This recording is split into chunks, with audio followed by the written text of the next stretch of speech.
di tengah kondisi beliau yang sudah berangsur baik, tetapi masih membutuhkan istirahat. Beliau masih menyempatkan diri memberkahi kita sekalian di dalam amaliyat zikir kita, amaliyat untuk menuju kesucian hati dan kebenaran pikiran. Karena dua hal ini sangat penting dimiliki oleh setiap manusia. Jadi manusia itu membutuhkan kebeningan, kesucian hati dan kebeningan pikiran. Sama seperti slogan cermin hati, suci hati, bening pikir. Hanya untuk menuju ke dalam kesucian hati dan kebeningan pikiran itu membutuhkan alat, itu membutuhkan cara. Kalau membeningkan air itu bisa cara disaring dan disuling. Kalau mensucikan baju itu dengan cara dicuci, maka mensucikan pikir, membeningkan pikiran dan mensucikan hati itu dengan cara berzikir. Hanya saja seringkali orang merasa sudah berzikir dengan hanya mengucapkan kalimat la ilaha illallah hasil contekan. Dia nyontek di buku, dia nyontek di obrolan, bahkan boleh jadi dia nyontek di ceramah saya ini. Karena ceramah saya terdengar kemana-mana. Oh, kata yang ceramah di cermin hati harus zikir la ilaha illallah, tapi ke cermin hatinya enggak. Itu nyontek. Karena sesuatu yang imitasi atau palsu itu sangat berbeda dengan sesuatu yang asli.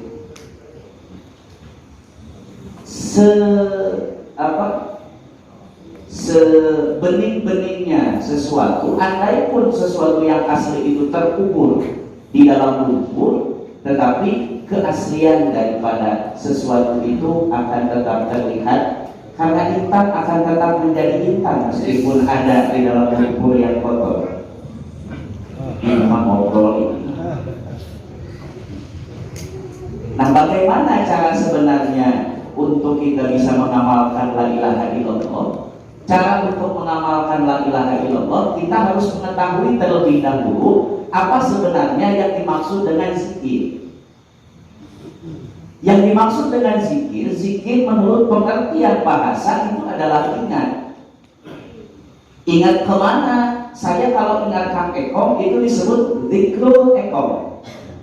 Ingat Kang Eko. Saya ingat Kang Ustaz Salim, istilahnya disebut zikrus Salim. Saya ingat Kang Ustaz Salim. Saya ingat Kang Ustaz Agung, zikrul Agung. Saya ingat Ustaz Agung. Diperintahkannya adalah ingat Allah. Diperintahkannya adalah ingat Allah. Istilahnya zikrullah. Sementara kalau saya ingat Kang Ustaz Eko, berarti saya bertemu dengan Kang Ustaz Eko 3 hari lalu, 2 hari lalu. Kemudian saya menjadi ingat kepada Kang Ustaz Eko. Saya ingat Kang Ustaz Salim, berarti 1 jam yang lalu saya bertemu dengan Kang Ustaz Salim, 2 jam yang lalu saya bertemu dengan Kang Ustaz Salim, sehingga saat ini saya bisa mengingat Kang Ustaz Salim. Kalau ingat Kang Ustaz Agung, berarti bulan lalu saya bertemu dengan Kang Ustaz Agung. 2 bulan lalu saya bertemu dengan Kang Ustaz Agung. Kemudian saat ini saya ingat Kang Ustaz Agung. Kalau bertemu dan kalau mengingat Allah, kapan kita bertemu dengan Allah? Jodoh ingat ngaku-ngaku, jadi akan lagi. Karena itu, yang dimaksud dengan zikrullah itu adalah merasakan seluruh rasa ilahiyah yang ada di dalam hati. Itu namanya berzikir. Karena di dalam diri manusia terdapat satu unsur yang sampai hari ini tertidur. Buktinya unsur itu tertidur adalah ketika ditawari berbuat baik, tidak juga mau baik. Orang tidur kalau disuruh ke warung itu bisa tidak? tidak akan berangkat karena dia tertidur. Kemudian orang tidur, kita sodori makanan sepiring, makanannya enak. Itu dia akan makan enggak? Tidak, karena dia tertidur. Orang yang tertidur, kita sodori uang 5 miliar. Kira-kira uangnya diambil apa tidak? Tidak, untung ke sare dari bingung itu. Coba ngomong budaya dan artinya seseorang tidak bisa melakukan sesuatu kalau dia sedang tidur. Hati kita tidak bisa merasakan seluruh sifat ilahiyah, seluruh unsur ilahiyah kalau hati kita tertidur. Boleh coba sejak dulu sampai sekarang pelajaran agama itu adalah pelajaran tentang kebaikan. Dan boleh ukurkan ke dalam diri kita, hari ini kita sudah baik atau belum? Artinya kita masih tertidur. Karena itu cara membangunkan orang tidur itu dielus-elus apa diteriaki? Pasti diteriaki. Maka di dalam teknik ya, zikirnya adalah zikir dengan suara yang keras dan kencang, agar unsur di dalam diri manusia itu unsur yang berisi kasih sayang, unsur jiwa yang berisi kesabaran, unsur jiwa yang berisi ketenangan, unsur jiwa yang berisi welas asih, unsur jiwa yang berisi gagah, unsur jiwa yang berisi seluruh sifat ilahiyah yang ada di dalam Asmaul Husna itu bangun dan terasa. Kemudian pikiran didekatkan ke dalam hati itu yang sudah merasakan ketenangan, kesabaran, kemudian kegagahan, syukur dan seluruh sifat baik lainnya. Saat pikiran berdekatan dengan hati yang seperti itulah, saat pikiran mengingat hati yang seperti itulah, itu dinamakan dengan zikrullah. Itu dinamakan dengan mengingat Allah.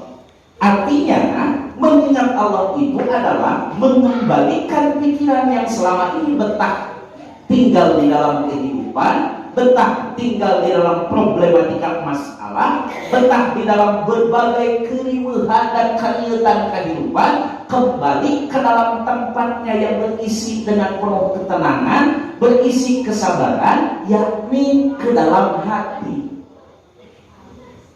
Maka oleh pengarsa dulu diberikan dulu zikirnya, bukan diberikan dulu la ilaha illallahnya, bukan diberikan dahulu zikir qalbinya. Dikasih tahu bahwa zikir itu adalah kembalinya pikiran ke dalam hati. Kembalinya pikiran ke dalam hati. Artinya boleh jadi jasad kita hari ini bersama-sama di sini, berkumpul di sini, tetapi pastilah pikiran kita sibuk dengan urusannya masing-masing. Ada yang sibuk nonton sinetron Ikatan Cinta. Ada juga yang sibuk mikirin bahwa besok akan datang seseorang dari kantor leasing ke rumah kita untuk menagih hutang. Ada juga yang sibuk bahwa besok itu ternyata persediaan beras sudah berkurang, sehingga harus segera dicari itu beras hilangnya kemana. Ada juga yang sibuk dengan persoalan pekerjaannya. Ada juga yang sibuk tinggal di dalam rumah tetangga, karena rumah tetangga baru saja direnovasi menjadi lantai 3. Kita baru lantai basement kita. Rencana kayak gini aja. Kemudian pikiran kita tinggal di rumah tetangga yang berlantai-lantai itu, dan kita berkata, tetangga mangges itu ai batu ilaha susah digerak. Terus menerus pikiran itu betah di dalam hal yang terlihat, di dalam hal yang terdengar, di dalam hal yang tercium oleh kita, dan di dalam berbagai obrolan yang berkembang. Karena hati dan pikiran itu sangat sensitif. Ketika hati dan pikiran mendengarkan obrolan yang tidak enak, yang mendengar itu telinga, tetapi yang tersinggung pasti hati. Yang melihat itu mata, tetapi yang menginginkan sesuatu yang terlihat itu hati. Yang dimarahi itu terdengarnya oleh telinga, tetapi yang merasakan kesal dan sebab akibat dimarahi itu hati. Karena itu, kalau orang ingin berbuat baik, maka yang terlebih dahulu harus diperbaiki itu hatinya. Karena atas keberadaan hatilah pikiran kita mampu berpikir. Atas keberadaan hatilah telinga kita bisa mendengar. Atas keberadaan hatilah hidung kita bisa mencium. Atas keberadaan hatilah bibir kita bisa berbicara. Atas keberadaan hatilah tangan kita bisa mengambil. Atas keberadaan hatilah kaki kita mampu berjalan, fisik kita mampu bergerak. Seluruhnya sebenarnya adalah gerak hati. Maka jika ingin seluruh gerak itu baik, maka seseorang harus menjadikan hatinya menjadi baik, sehingga apa yang dia ucapkan adalah ucapan yang baik, apa yang dia dengarkan adalah sesuatu yang baik, apa yang dia lihat adalah sesuatu yang baik, dan seluruh gerak langkahnya berada di dalam kebaikan, karena hatinya sudah berada di dalam kebaikan, hatinya berada dalam ketenangan, hatinya berada dalam welas asih, hatinya berada dalam syukur dan sabar, sehingga seluruh gerak langkahnya berada dalam akhlak yang welas asih, akhlak yang sabar, akhlak yang syukur, dan akhlak-akhlak yang tercipta karena sifat ilahiyah yang sudah bersemayam di dalam hatinya. Hanya saja hati itu tidak pernah kita urus. Ibarat rumah kosong yang lama sekali ditinggalkan, sehingga di rumah itu banyak tumbuh rerumputan. Di rumah itu banyak tumbuh berbagai macam tanaman ilalang. Di rumah itu banyak tumbuh balakacida. Nama bahasa Indonesia ada balakacida. Lukar.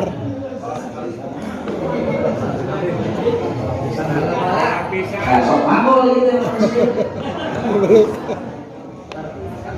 Di rumah itu pun akan banyak binatang liar, mulai dari laba-laba, ya, sampai umpus bala-bala, mulai dari ular, cacing, dan lain sebagainya. Akibat rumah tidak pernah diurus karena penghuninya pergi entah kemana. Penghuninya pergi meninggalkan rumah. Pikiran saat berada memikirkan masalah kehidupan itu sebenarnya pikiran sedang meninggalkan hatinya. Karena itulah kalau pikiran sedang memikirkan masalah, pikiran pasti kehilangan ketenangan. Sok ajaran isukan tanda kain lagi kainah, tapi pikiran. Insya Allah nggak jungkel. Kalau pikiran bayar dan sete.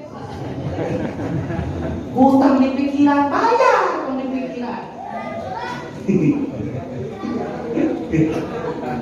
Nah, bagaimana membuat hati ini agar menjadi baik? Itu ibarat membersihkan rumah. Kalau membersihkan rumah itu membutuhkan sapu, membutuhkan kain pel, membutuhkan berbagai alat, maka membersihkan hati itu membutuhkan la ilaha illallah. Sehingga dikatakan likulli syai'in siqalah wa siqalatil qalbi la ilaha illallah. Atau menurut sebagian keterangan likulli syai'in siqalah wa siqalatil qalbi dzikrullah. Segala sesuatu memiliki alat pembersihnya, dan pembersih hati itu la ilaha illallah. Membersihkan rumah menggunakan sapu, membersihkan halaman menggunakan sapu, membersihkan badan menggunakan sabun dan air, membersihkan baju menggunakan deterjen dan sikat, membersihkan apa lagi? Membersihkan mobil menggunakan deterjen dan alat untuk membersihkan mobil. Maka membersihkan hati itu membutuhkan la ilaha illallah, tetapi bukan la ilaha illallah yang hasil nyontek. Karena la ilaha illallah harus original. Saya katakan harus original, kenapa? Karena emas kalau yang asli dan yang imitasi harganya berbeda atau tidak? Berbeda. Kemudian emas imitasi ini bisa kelihatan. Emas imitasi itu kalau dipakai enteng dina kokor di dina. Dan imitasi bapak dibeli murah, paling 100.000 jadi loba. renteng. Nah, jadi jadi ngomong. Tetapi yang asli hanya ada di toko emas. Membeli emas imitasi itu bisa di mana saja. Membeli emas imitasi itu bisa di tukang mainan, membeli emas imitasi itu bisa di toko-toko aksesoris, membeli emas imitasi itu bisa di pasar-pasar tradisional yang tidak ada toko emas di situ. Tetapi kalau ingin membeli emas itu harus ada ke toko emas. Begitupun ketika seseorang ingin mendapatkan la ilaha illallah, harus datang ke tempatnya yang asli. Karena hari ini banyak tempat-tempat yang imitasi. Biasanya kalau yang imitasi itu kan diumbar-umbar. Biasanya kalau yang imitasi itu kan terlihat sama orang, ya, gampang dilihat, gampang untuk didatangi. Itu biasanya yang imitasi, ya. Tetapi yang asli maka ada tempat khususnya. So, silahkan datang ke cermin hati sama datang ke tempat lain, gampang mana? Gampang datang ke tempat lain mah imitasi, datang ke cermin hati mah hese. Kok insya Allah pada dia kita pino wae unggal benih lalu nyelengi ciri hese datang ke cermin hati, hese datang ke tempat asli mah kudu boga duit datang ke toko emas mah. Kita punya uang, datang, kita nggak punya uang, datang ke toko emas. Apa yang bisa kita dapatkan? Cuma sekedar daftar harga emas, emasnya kita bawa pulang nggak bisa. Tetapi kalau kita punya uang 100-200 ribu, kemudian kita datang ke toko aksesoris, kemudian ada emas imitasi, itu bisa dibawa pulang itu emas imitasi, karena harganya memang murah. Nah, yang maksud saya adalah bukan aspek material yang dibutuhkan untuk datang ke cermin hati itu, tetapi kekuatan dan kesungguhan di dalam ibadah. Sungguh-sungguh ingin memiliki hati yang baik, bukan ibadah karena ingin terkenal, bukan ibadah karena ingin pujian, bukan ibadah karena ingin terbayar hutang, bukan ibadah karena pusing, bukan ibadah karena hal-hal lain di dalam kehidupan, tetapi betul-betul ingin membersihkan hati dan pikiran dari segenap problematika kehidupan. Itu orang asli, itu orang mahal yang seperti itu. Orang mahal akan dipertemukan kembali dengan orang mahal. Maka seluruh ikhwan cermin hati itu adalah mahal, karena gurunya guru asli, guru mursyid, guru mahal. Itu kurang telinga haluan biasa ya tuh. Nah, santai.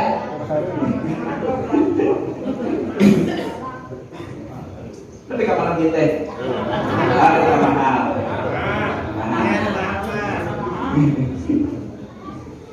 Susah karena ingin membeli sesuatu yang mahal itu. Kalau emas harus ditebus dengan uang, maka datang ke tempat guru, datang ke majelis, datang ke orang yang memiliki la ilaha illallah itu harus ditebus dengan ego kita sendiri. Harus ditebus dengan diri kita sendiri. Untuk sementara waktu kita menunda dulu rutinitas yang biasa kita hadapi di dalam kehidupan. Sejenak kita datang ke tempat guru untuk kemudian kembali lagi untuk berpusing-pusing lagi. Kalau sudah pusing, datang lagi ke tempat guru. Nama teh ayah dia mengubah jeneng.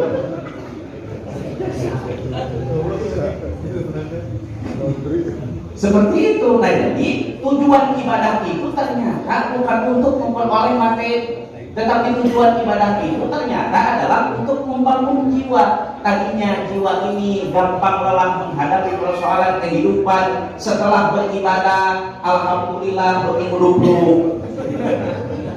Alhamdulillah menjadi kuat. Tadinya pikiran ini gampang pusing saat mendengar masalah, gampang ngedown saat mengalami masalah, gampang turun semangat. Setelah beribadah, alhamdulillah lebih turun deh. Alhamdulillah semangat itu bangun karena yang dibaca di kita di khataman itu kan ya ayu ya qayyum. Ya ayu duhai engkau yang maha hidup. Ya qayyum duhai engkau yang maha berdiri sendiri. Yang maha berdiri sendiri. Jadi terkacil lah dimotivasiannya sebenarnya mau urang tong sorangan saya teh. Ya Hayyu, hei yang maha hidup. Ya Qayyum, hei yang maha berdiri sendiri. Hati kita ini hidup, nggak percaya. Hati meninggalkan jasad, ruh meninggalkan jasad. Itu jasad mati apa hidup? Mati. Berarti yang hidup itu jasad apa ruh? Ruh. Jadi ketika ya Hayyu, ya Qayyum, ya Hayyu, ya Qayyum, kita membangunkan ruh kita sendiri agar ruh itu yang tadinya dipenuhi sifat malas menjadi semangat, yang tadinya dipenuhi kekesalan menjadi dipenuhi ketenangan, yang tadinya selalu berada di dalam keadaan yang malas dan sebagainya menjadi mampu untuk bisa berdiri sendiri. Itu hakikatnya ya Hayyu ya Qayyum. Jadi kalau habis baca ya Hayyu ya Qayyum tapi langsung puruk-puruk bisa terkaji dan teh perlu semangat, karena ibadah itu adalah membangunkan semangat sehingga habis dari keluar dari cermin hati ya, tapi bukan keluar nggak balik lagi itu. Habis keluar selesai ini kemudian hati menjadi plong, pikiran menjadi plong. Itulah modal kita untuk menghadapi berbagai problematika kehidupan. Pusing lagi, silakan datang lagi, karena di sini ada Kang Ustaz Ahmad yang siap sapu-sapu ya, ada Kang Ustaz Chandra yang siap nyuci, Kang Ekong siap vakum kuliner dan lain sebagainya. Dibersihkan semuanya, tidak ada yang tidak dibersihkan. Hanya kalau membersihkan rumah itu rumahnya diam, tidak kemana-mana. Nah bersihan jelema nama mantogan wae.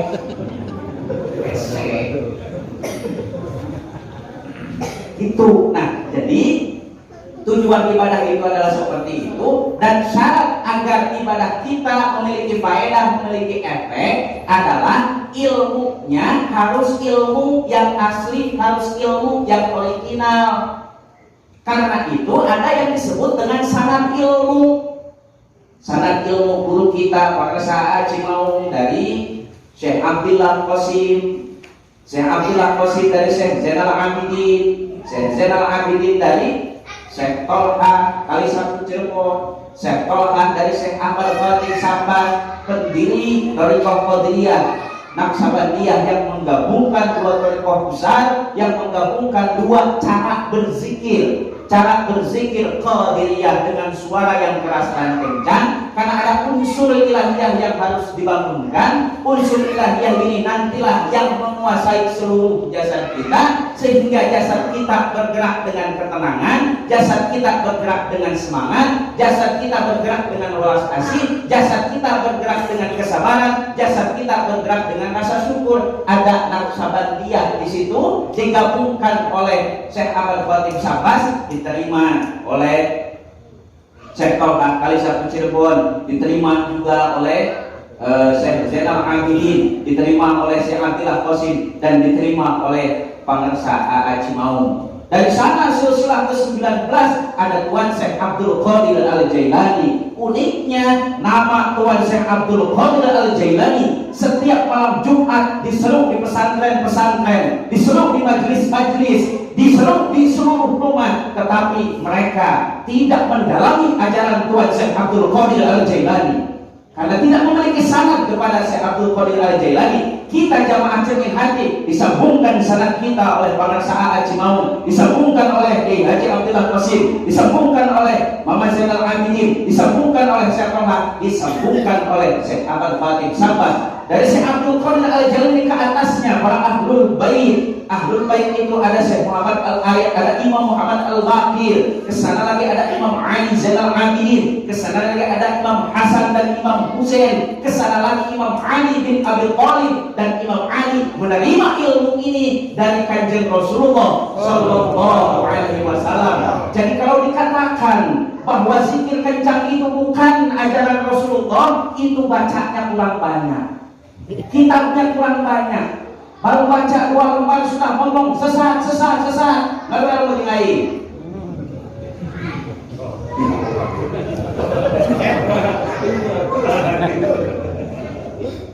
Ada zikir kencang lagi itu apa namanya? Ke warung sedang berburu babi itu.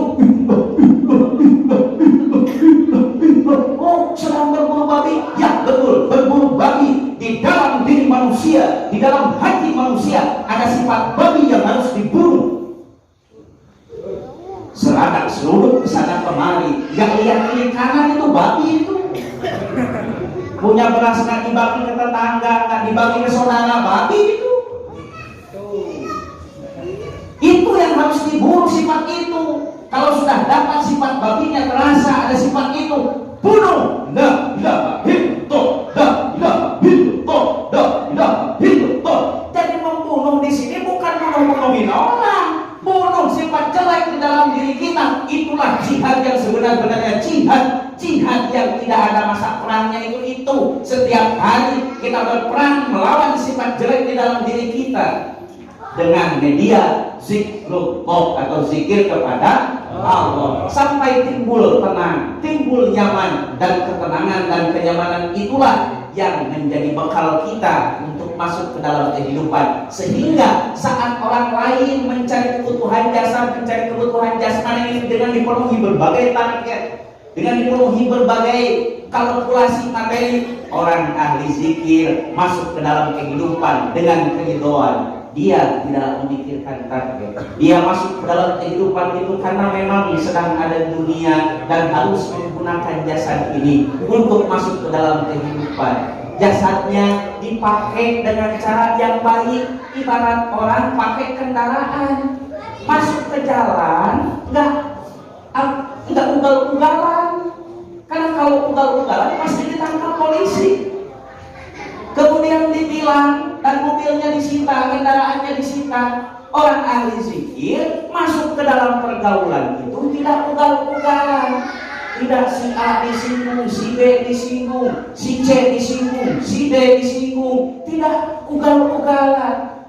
Semuanya pakai aturan. Oh ternyata kalau jasadku ini kupakai untuk nabrak-nabrakin orang, kupakai untuk marah-marahin orang, pasti ini jasa dilempari sama orang-orang itu. Ibarat kita punya mobil kita pakai untuk nabrak rumah orang, pasti isi rumah itu akan memarahi mobil itu. Kurang ajar ini mobil, ayo teh keluar mau mobilnya, digebugah dia mau mobilnya. Jasad kita ini dipakai oleh ruh kita, karena ruhnya sudah berada dalam kesadaran, maka ruh ini masuk ke dalam, membawa jasad masuk ke dalam kehidupan dengan penuh kehati-hatian. Hati-hati ngomong sama si A, hati-hati ngomong sama si B, hati-hati ngomong sama si C, hati-hati berlaku di dalam kehidupan, hati-hati bersikap di dalam kehidupan. Saya kalau misalkan kesini gimana ya, kalau misalkan ke situ gimana ya, saya kalau ngobrol kesini caranya harus gimana ya. Sehingga orang ahli zikir itu banyak temannya. Tidak akan ada ahli zikir yang dijauhi teman, karena temannya banyak. Orang itu nyaman karena kehadiran ahli zikir, karena bicaranya melahirkan ketenangan. Mau di Jawa Batu, manusia di Jawa Batu naon mereka. Ahli zikir itu banyak teman karena dia selalu mengalirkan manfaat untuk orang-orang di sekitarnya. Terciptalah kemudian khairun nas anfa'uhum linnas. Itu baik, gitu baik. Jadi bukan angkola anfa'uhum linnas, khairun nas anfa'uhum linnas. Sebaik-baik manusia adalah yang memberikan manfaat untuk orang lain, untuk sesama manusia. Jadi kalau sudah ahli zikir, janganlah manfaatin orang. Wah si ini kaya, deketin biar dapat duit. Oh si ini aksesnya ke sini deketin biar deket sama pejabat. Oh si A ini ke sini jalurnya ke sini, deketin biar dapat duit. Enggak gitu ahli zikir mah. Saat dekat dengan seseorang, dia berpikir, dia bertafakur, kiranya apa yang bisa dia lakukan untuk orang itu. Kalau dia tidak punya uang, dikasih uang sama ahli zikir, lain minta duit, lain bolo, lain gitu. Nyalamun mereknya terima, ngambilan, nyokelan, seperti itu. Nah sehingga terciptalah orang yang berkualitas di dalam kehidupannya, orang yang tidak menjadi beban keluarganya, orang yang tidak menjadi beban masyarakatnya. Urang di keluarga pe omongan, di masyarakat pe omongan Pak. Si eta mah kitu, si eta mah kitu. Geuning nyalahkeun ya urang mah ka jelema anu ngomongkeun urang teh. Geus pupus ya teh kitu protes dia bae ngomongan di sorangan. Seperti itu. Jadi saat orang lainlah yang merasakan perbuatan kita, baik buruknya diri kita itu tergantung diri kita sendiri. Kalau kita bercermin, di hadapan kita ada cermin, kemudian wajah kita berantakan, ya, karena memang lahirnya memang bener nangis berantakan. Wajah kita berantakan di depan cermin itu, ya. Kemudian kita bercermin di cermin yang bening. Di cermin yang bening itu kita bercermin, kemudian wajah kita terlihat jelek. Karena memang tipu dahar, memang geus goreng. Paul aya razia jelema goreng di jalan. Baradeunang kabeh digana. Wajah kita terlihat jelek. Itu karena kita bercermin atau karena memang kitanya jelek? Yang geus goteng aku goteng. Ya. Kemudian kita kesal karena wajah kita jelek, kemudian kita pecahkan cermin itu. Robah beungeut jadi alus. Angker goteng cermin. Kalau wajah kita sudah kita rapikan, ya, sudah kita setrika wajahnya biar rapi. Kemudian kita bercermin, ya. Di cermin itu kelihatan wajah kita baik, wajah kita bagus, ya. Yang bagus cermin apa wajah kita? Wajah kita kan yang bagus, bukan cermin kan yang bagus, tetapi wajah kita memang bagus. Kemudian kita berkata alhamdulillah. Yang bagus cermin atau wajah kita? Wajah kita. Jadi baik buruknya diri kita itu tergantung daripada diri kita. Siapa yang menjadi cerminnya? Ini orang-orang di sekitar kita adalah cermin diri kita. Kalau menurut mereka kita jelek, segeralah perbaiki diri kita. Kalau menurut mereka kita ini sudah baik, ucapkanlah alhamdulillah karena kebaikan itu datangnya dari Allah dan kejelekan itu dari hatimu yang jelek. Begitu. Jangan sekali-kali pecahkan cerminnya karena wajahmu jelek. Karena memang gote omean bener kata. Setelahnya seperti itu. Jadi tujuan ibadah itu adalah untuk memunculkan akhlak ilahiyah, untuk memunculkan sifat baik di dalam kehidupan. Billahi taufiq wal hidayah. Wallahu muwaffiq ila aqwamit thoriq. Assalamualaikum warahmatullahi wabarakatuh.